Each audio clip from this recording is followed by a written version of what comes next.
คือน้องอยู่เฮือนนี่อันนั้นบ่เฮ็ดถ่าแต่งอยู่พอกินบ่ตอนแรงก็นึ่งข้าวตักน้ำบัดอาหารการกินนี่ซะบัดถ่าเขาเจ้าเอามาพ่อแม่เอามาแต่พุ่นบ่แม่นได้เดี๋ยวนี้ยังมี FC เซต5ทัก5อยู่บ่น้องมีอยู่หลายอยู่บ่ประมาณจักคนเพิ่นลมเกี่ยวกับหยังเด้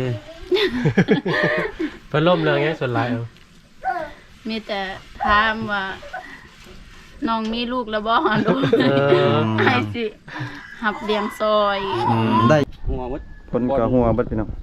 อยู่บนนอนน้องก็เปียกหมดพี่น้องเลย30แผ่นถ้ามีสังกะสีนี่มุงตัวเก่าเลยก็ได้พี่น้องก็ใส่สังกะสีก็ตัดไม้ใส่เฮ็ดไม้มาสักแกเนาะประมาณ20-30แผ่นก็ได้แล้วพี่น้องเอ้ย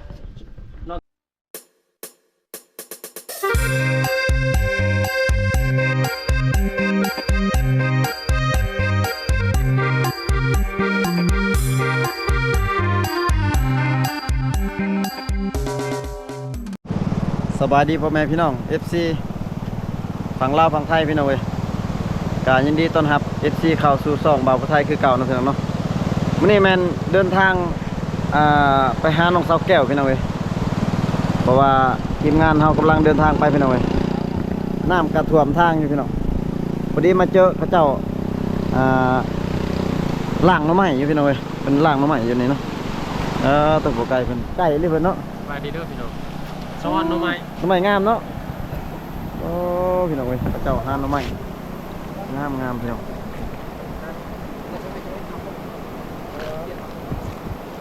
ทุกคนเคยเจ๊บ่เนี่ยบ่เคยคายเนาะเพิ่นว่าบ่เคยคายพี่น้องหน่อไม้เพิ่นว่าเคยแต่หากินเนาะ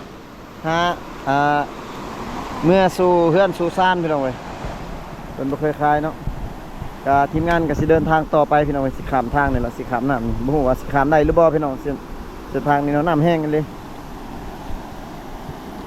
โอ้รถเพิ่นข้ามมาพี่น้องปุ๊บโอ้เล็กเป็นเล็กพี่น้อง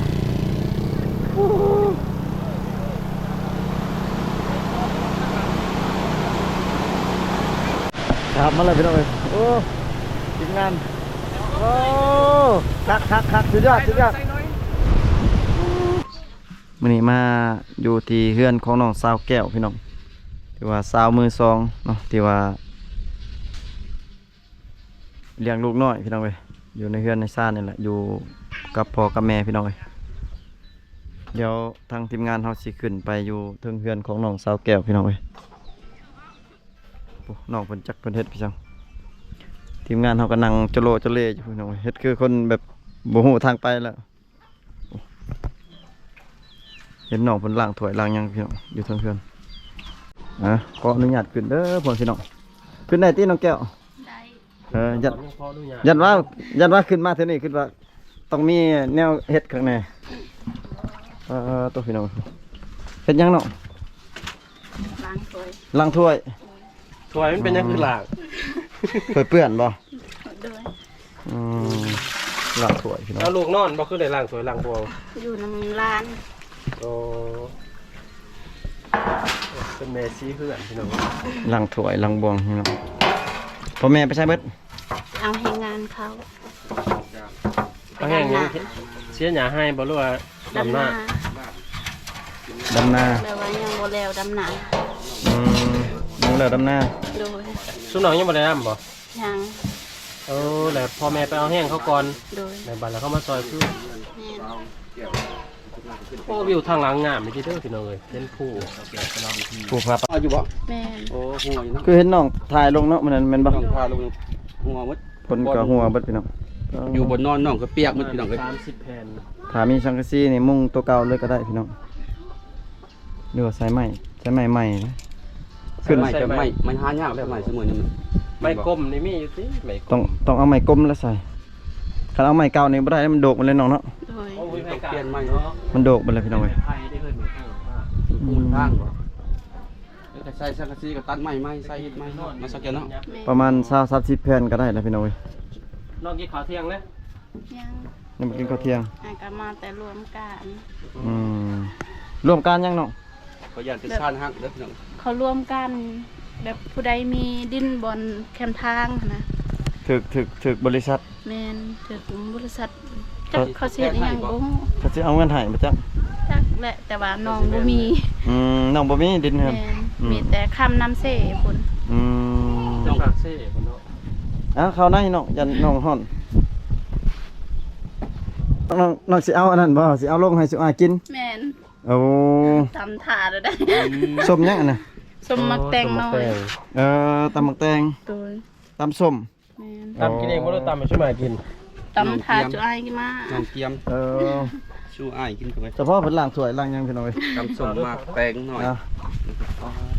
ลงมาน้อง พี่กะเกียมน้องกะเกียมท่าทีมงานเลยพี่น้อง ลงเลยพี่น้องเอ้ยน้องเพิ่นเอาลงสู่ทีมงานเฮากินพี่น้องโอ้พี่น้องเออ มื้อนี้ทีมงานมาลองกินซีมือน้อ มั ง กแตงซะนี่เอามาอยู่ให้ แต่ส่วนนี่แหละ มักแตงน้อยๆนี่มันออกเองบ่หรือว่า แม่นน้องเอง บ่ได้คมบ่เนาะ คิดว่าน้องโพกบ่แม่นบ่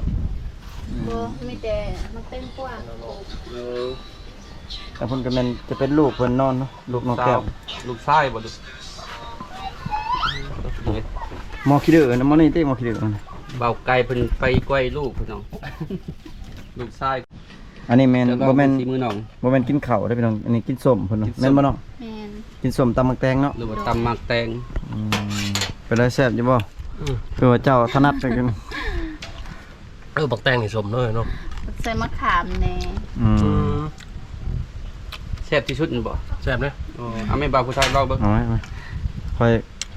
โอ้ อย่าลำสายกินบ่ได้ดอกมัน กินบ่ได้ เป็นเม็ดน้อยๆนี่ กินแล้วติดใจนี่บ่ คอยกินแทนก็ได้ ท้องไอ้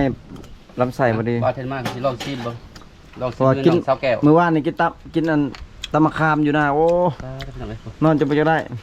ครับครับ กระเพาะบ่ดี มือน้องสาวแก้วพี่น้องเอ้ย เดี๋ยวมานอนบ่หลับ แซ่บ บ่าวไทยก็มีแต่น้ำลายไหลพี่น้องเอ้ยเบิ่งน้องๆเพิ่นกินพ่อแม่ไปใช้เบิดออกให้เนาะ โดย ดำหน้าบ่ ดำนาเอาให้งานเขา น้าน้องหันแล้วหรือดิ ยัง ยังบ่ทันดำ แม่น ป้าตัวคือสาเรียวจัวแล้วแต่เขากินข้าวสาเนาะ แบบ คือบาเทนมานะครับเพิ่นกินข้าวสาได้เพิ่นคันข้าว ไปเฮ็ด คันข้าวไอ้ายเบิดก็สิไปความลาว เฮ็ดเวียก เพราะเรากินสาเด้ นาบาวนี่ ข่อยก็ยังบ่แล้วดำกัน แบบนาบาวพาเฮ็ดนาซอยกันนะ เอาบ่ยันตกบ่ลูกน้องเนาะ เอ้า เบิ่ง บ่ตกเนาะเบิ่นแต่นี่กระเทิงล่ะเบิ่นออกบ่ได้ใช่มั้ย ยัน คิดว่าอูแม่นเนาะคิดว่าเป็ดซินนั่นน่ะเนาะ แม่น เอาสินเอาเฮ็ดเป็นเปก็บ่มีเนาะน้องเนาะเปสิให้ลูกนอนก็บ่มีพี่น้องเอาสินเอายังหอยอยู่ ก็เย็นนึกกันได้เฮ้ย เคยนอนแล้วบ่ ยังหน่อยก็ได้นอนนกยังหน่อย นอนกี่กันเนาะ เหมือนตอนใหญ่ก็นอนบ่ ปุ๊บจินเมีย มัน ตอนใหญ่ยังนอนดุอ๋อ บ่ให้เนาะเนาะลูกน้องเนาะ หูคือพอ กินข้าวแล้ว อุ้ยลุยอยู่เนาะเป็นตะสั่ง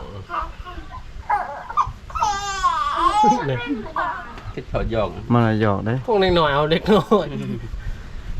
เจ้าก็ยังถือว่าดีได้พี่น้องเว้ย เป็นลูกสาวน้องสาวแก้วผม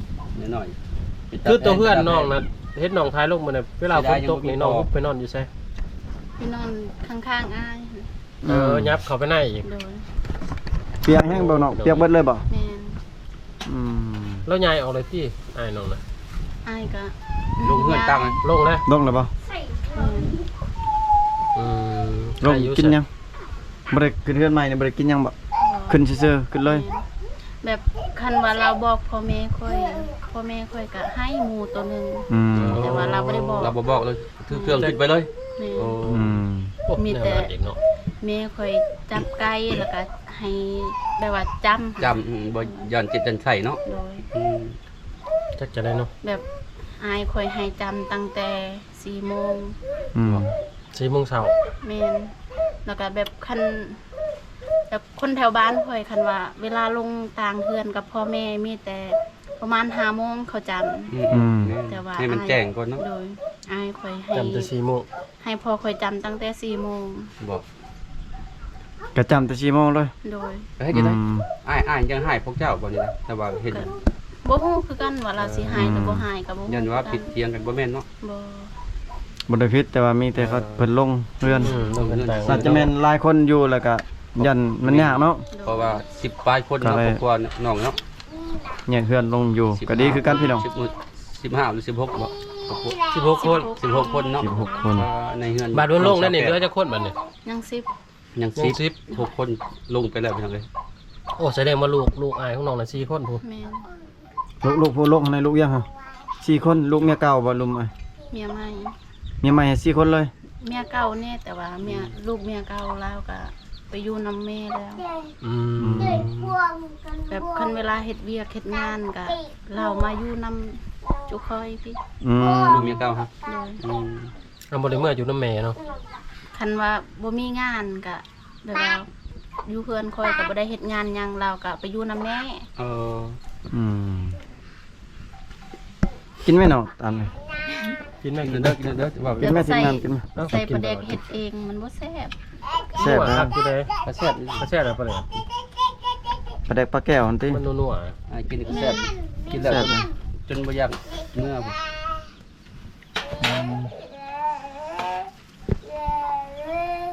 แซ่บอยู่พี่น้อง แซ่บแห้งพี่น้องเด้ บ่ได้กินกันน้ำลายแตก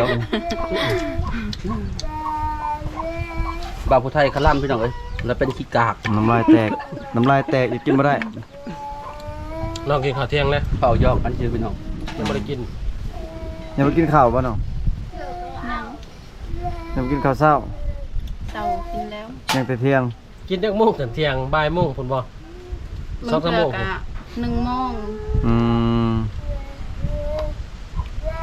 ในอาหารหยัง หน่อไม้เมื่อเช้านี้แต่ว่าตอนเที่ยงกินปลาส้มปลาให้เฮ็ด ตาถึงโมงบ่ บ่ไปซ่อนเอา ไปสอบ เดี๋ยวว่าน้ำใหญ่ สมปลาน้อย โดย เป็นได้ลูกน้องบ่ได้สอที่เดี๋ยวนี้เศร้าไข่แล้วบ่ แม่น อืม น้องนี่มีแต่เอาลูกอยู่เฮือนได้น้องเนาะ โดย บ่ได้ไปใช้มันบ่ บ่ คือว่าลูก เฮ็ดกิน ลูกยังน้อย หากะค่อยกะหากะเซาไข่คือกัน อืม 3 มือก็แบบ เอ้า เจ็บหัวตลอด แม่น้องคือว่าเจ็บตีนมันดีแล้วบ่เช้าแล้ว ยังคือเก่าแต่ว่าคันบ่เฮ็ดก็บ่มีไผเฮ็ดก็เลยจำเป็นไปเอาให้งานเขา เราก็ไปดำหน้าคือกันบ่ โดย ซื้อยากินอยู่บ่ใช่ ซื้อแล้ว ใครแน่บ่หรือว่าซ้ำเก่า คันว่าหลายยาหั่นน่ะก็เศร้าแต่ว่ายาหน่อยเดียว อืม กินแต่ยาแก้ปวดแก้หยังธรรมดาต้องใช้บางเทื่อบ่ได้ปัวเข้าจุดมันเลย อืม เพราะว่ากินบ่ต่อเนื่องเนาะยาต่อเนื่อง ยาบ่ถึง ผัดยาแบบกินแล้วก็สิเศร้าแล้วก็ยาเบิดพอดี อืม กระเทิดเนาะ เขาต้องกินเรื่อยๆได้กิน สม จน มุติว่า เช้ ยานี่เฮากินฮอดเดือนหนึงวันเช้าอันนี้กินได้แต่อาทิศนึง2อาทิศได้ไม่เสียนะบ่ทีมันกระ เป็น เทิด ได้คือว่าบัดนั้นบ่มีเงินซื้อบ่น้อง เงินที่ซื้อแบบเงินที่มีกับซื้อยาเบิด อืม แล้วก็ซื้อให้อายเมื่อนั้นก็อายก็บ่สบายตั้งแต่อายคอยลงปะแต่เฮือนแล้วก็คนในเฮือนคอยก็มีแต่บ่สบายเบิด เจ็บเป็นตลอด บ่ได้ครอบไปบอกบ่ใช่ จัก บ่ได้จับบอกใช่ไหม ยันคือ แบบตอนนั้นก็จำแล้ว อืม ว่าแล้วก็ยันเฮ็ด ยัน บอกบ่ถึกเพิ่นเนาะ ผิดคล้องบ่จ๊ะ ผิดคล้อง ยังบ่ถือเด้ แม่น คือน้องอยู่เฮือนนี่อันนั้นบ่เฮ็ดท่าแต่งอยู่พอกินบ่ตอนแรง ตอนแรกก็นึ่งข้าว อืม ตักน้ำ บัดอาหารการกินนี่ซะบัดท่าเขาเจ้าเอามาพ่อแม่เอามาแต่พุ่นบ่ แม่น ได้หยังแต่ละมื้อเพิ่นเอามา หน่อไม้ เอ พอ อ ไปหาแบบว่าเลี้ยงไว้ก็หาหน่อไม้แน่ อืม คันบ่หาก็บ่มีกิน แสดงว่ายามนี้แม่นกินแต่หน่อไม้ โดยหน่อไม้ไล่ เออ โอ้เลี้ยงกล้วยแล้วหาหน่อไม้นำอีเนาะ แสดงว่าอาหารนี่กินไปตามฤดูกาลเนาะ แม่น มีผักก็กินผักมีหญ้ากินหญ้าพี่น้อง บัดอายน้องผู้หนึงน่ะเราไปใช่ล่ะ ไปเอาให้งานเขาเบิด อืม แสดงว่าอาหารมื้อแรกนี่ถ่ายแต่น้ำพอ พอหาหน่อไม้หาอย่างนั้นมาเนาะ แสดงว่าน้องนี่นึ่งข้าวสุกแล้วก็มีแต่ท่าพอเอามาหน่อไม้แล้วก็เฮ็ดกิน โดย เฮ็ดหยังกินเฮ็ดไปได้กินหน่อไม้ แกงแล้วก็ต้มนี่ อืม กินไปสูบมื้อน่ะบ่ได้ แม่น เพราะว่ามันบ่มีอาหารกักตุนไว้เด้คันว่ามีอาหารกับมันบ่มีตู้เย็นตู้แช่คือเฮาว่า คันมีตู้ก็แค่แน่ คันประเภทอาหารแห้งนั้นได้ แต่ว่าเป็นอาหารดิบอาหารเปียกนี่ แม่น ยากๆพี่น้องเอ้ย เป็นปูเป็นปลากินถึงบ่ได้เนาะต้องเฮ็ดปลาแดงไว้พี่น้อง หลายๆซ้ำได้ก็เฮ็ดแน่ๆแหน่ป่าซุมบ่ได้ป่าหลายน่ะปิ้งไว้บ่หรือว่า เฮ็ดแห้ง หรือว่าเฮ็ด แห้ แห้ ง ง ตั้งแห้งไว้ แปลว่าคันแดดนะกะตากไว้แล้วก็คันมันบ่แดดกะเฮ็ดปลาแดกเอา คือสุน้องเคยสมมุติว่าผ่านมาเนาะสุน้องเคยมีติศีลเคยมีบ่เคยมีบ่ศีลผ่านศีลยังนะศีลงัว พอเคยแบบยังเฮ็ดเวียกเฮ็ดให้อยู่ผู้นั่น บ่ได้เนาะ ได้ตลอด เราเฮ็ดบ่ได้ศีลมันเอาไว้บ่ได้ศีล กะเอาไว้เฮ็ดให้แห้ง เฮ็ดแห้งแล้วก็ตากแห้งไว้บ่ได้ใส่ตู้เลยเนาะ โดย เราเฮ็ดจะได้ แต่ว่าบ่มี ลม ตู้ ควันไฟเฮิน แสดงว่าล้นคนไผแบบค้างให้มันแห้งเนาะไว้กินเผื่อยาวนานพี่น้องเอ้ยแก้ไขไปแบบนั้น เราใส่แห้วเอาบ่เราได้พาน แม่น อ๋อใส่แห้วระหว่างห่างแห้วไว้ซ้ำให้ตำหน้าเนาะ แต่นี่พอกะสิเฒ่าแล้ว บ่ ยากเนาะ แม่นแบบ มัน ตอน ก็ เรายังนุ่มกะ มันก็บ่อยากมานปานใดเด้อ ก็บ่ได้คาด เอาแล้ว แล้ว เช่ามันเลยดิ เช้ามานเด้อ เช้ามานมันเป็นช่วงเกินได้ประเภทเอาหาสัตว์หาไปสั่งเลย เครื่องบ่จับ แม่นเคยเฮ็ดนะ เครื่องมันอันเสื่อมล่ะ ลุย มันไป คือ ตาม แบบ รุ่น ผู้เป่านี่คือกัน อืม เท่าๆแควออกแน่แหละ แม่น ก็บ่อยากเค็ดปานนั้น บ่อยากเค็ด ป่า อ่า เป็นหมอคันพนยังไม่ไหม้นั่นดีมันเทิงไปคันลุยคือกันพี่เลย กันอยู่กับน้อง ไผ อันนี้ เพิ่น คือกัน อ้ายน้องเอ้ยไผ เอ้ยไผแล้วก็มีแต่น้องเมียอาย เรามาน้องเมียเราละ ผู้หญิงผู้ชาย ผู้หญิง อันผมกินนี่บ่ผู้หญิงยิงกินบ่ แม่น น้อง เออ เมีย มาแต่บ้านได้ น้องเมีย บ้าน ตั้งเอาละเอา บ้า เรา นเรา จะ ผู้ แซ่ สาว บจัด ติ ไว้ ผู้สาวติ สาวเอาเราฮู้อยู่ แล้วหูบ่ได้บ่าวแทนมาสาวบ้านนั้นเรา ชาวบ้านเรานี่ให้บ่าวเทนมาเพิ่นจวด มันหน้ามันให้สภาพทีมงานไปจวด เพิ่นมานี่มาดนละ แม่ น้องเมีย าโดนแล้ว มาอยู่เลย ก็แล้วเฮ็ดเวียกกับเมื่อ เรามาซอยเวียงเนาะ แม่น มาเรียกช่วยเอื้อย เฮ็ดหยังไรเวียกนะ เสียยามัน โอ้ มันต้นเฮ็ด เราบ่ได้เฮ็ดนำนะ เฮ็ดตั้งหากบ่ แม่นมันต้นก็เฮ็ดต่างหาก เฮ็ดไผเฮ็ดมันเนาะ เลย ให้ก็เฮ็ดต่างหากเนาะแสดงว่าแยกออกเบิดแล้ว ก็ดีคือกันเฮ็ดมันหลายคนเด้มันจังเฮ็ดของไผของเราก็สบาย แบบให้ก็ยังนำกันอยู่เฮ็ดนำกันอยู่แต่ว่าเราบ่อยากเฮ็ดนำเลย อืม นาก็คือกันแบบว่านาหน่อยเดียวก็เฮ็ดนำกัน อืม แต่ว่าอายข่อยบ่อยากเฮ็ดนำ บ่ โดย ปั่นกันแน่มันได้น้อยเด้เป็นครอบครัวต่างเลยตะกี้อยู่นํกันเฮ็ดนํกัน บ่ปันกันเลย บ่ปัน แนวใดเดี๋ยวนี้ยังมี FC เซตหาทักหาอยู่บ่น้อง มีอยู่ หลายอยู่บ่ โดย ประมาณจักคน ในบ่หาคน สองสาม 2-3 คน เป็นจังไดเพิ่นโทรมาทักหาอยู่บ่ แม่น เพิ่นล่มเกี่ยวกับหยังเด้ เพิ่นล่มเรื่องหยังส่วนหลายเอา มีแต่ถามว่าน้องมีลูกแล้วบ่โดย ให้สิหับเลี้ยงซอย ได้อยู่บ่เพิ่นให้สิรับนะได้อยู่บ่รับเพิ่นบ่รับ ได้ รับปากเพิ่นเลยเนาะ โดย เพิ่นก็ซอยอยู่ที่ค่าแพมเพิร์สค่านุ่มค่าหยังน่ะเนาะ เพิ่นก็ให้ ได้อยู่ ซอยอยู่เนาะ โดย ก็ได้แก้ไขพี่น้อง บ่ได้ใช้แสดงว่าเพิ่นบ่ได้ว่าบ่ว่าเฮ็ดเฮือนหัวเฮือนหยังเพิ่นบ่ได้ว่าบ่ว่าสิซื้อสังกะสีให้ บ่ อืม น้องคือบ่ขอเพิ่นแน่บางเทื่อบ างทีก็เพิ่นล่มก็ขอช่วยได้ประมาณ20-30แผ่นนี่ประ มี มาณ แท้เวลาฝนตกด้วยใช่น้องโทรหาหรือว่าอัดคลิปส่งให้เพิ่นเบิ่ง ตลอดเลยเฮ็ดแนวนั้น เออ มีแต่บอกเพิ่นว่า อีโต อยู่บ่ได้แล้วว่าขอจัก 3-4 พันนี่ว่าสิพอได้ซื้อสังกะสีก็เพิ่นให้อยู่บางทีก็ใจดีอยู่ดอกหนุ่มโสด แม่ หนุ่ม นๆผู้บ่าวทางฝั่งไทยหรือต่างประเทศใจดีเด้ แม่น พระเจ้ามักช่วยเหลือคนเฮ็ดหยังหน่อยหนึงเพิ่นก็อีดูสงสารก็ดีใจนำน้องๆพี่น้องที่ว่าเฮาหลังจากที่เฮามาถ่ายแล้วมีผู้ใหญ่ใจดีเพิ่นช่วยเหลือเนาะจนเพิ่นสิเลี้ยงลูกซอยเพิ่นนะพี่น้องเอ้ยช่วยเหลือแล้วก็ถ้าเบิ่งในเรื่องของอนาคตว่าเป็นจังไดพี่น้องเอ้ย พี่น้องเอ้ยก็เยียบยามตามข่าวน้องสาวแก้วก็ไว้เพียงส่ำนี้ก่อนพี่น้องเอ้ยถ้าว่า FC ท่านใดที่ว่าอยากช่วยเหลือหรือว่าอยากสนับสนุนน้องเนาะที่ว่าอีต้นสงสารครอบครัวน้องก็สามารถทักหาทางทีมงานเฮาได้หรือว่าทักหาน้องเองได้เนาะพี่น้องเนาะแต่ว่าเป็นข้าวสารอาหารแห้งหรือว่าสังกะสีบ่พี่น้องเอ้ยก็สามารถช่วยได้พี่น้องก็ขอบอกขอบใจ FC ที่เข้ามาติดตามรับชมคลิปแต่ต้นจนจบพี่น้องเอ้ยอยู่ดีมีแฮงเบิดทุกคนพี่น้องบ๊ายบายแน่นอน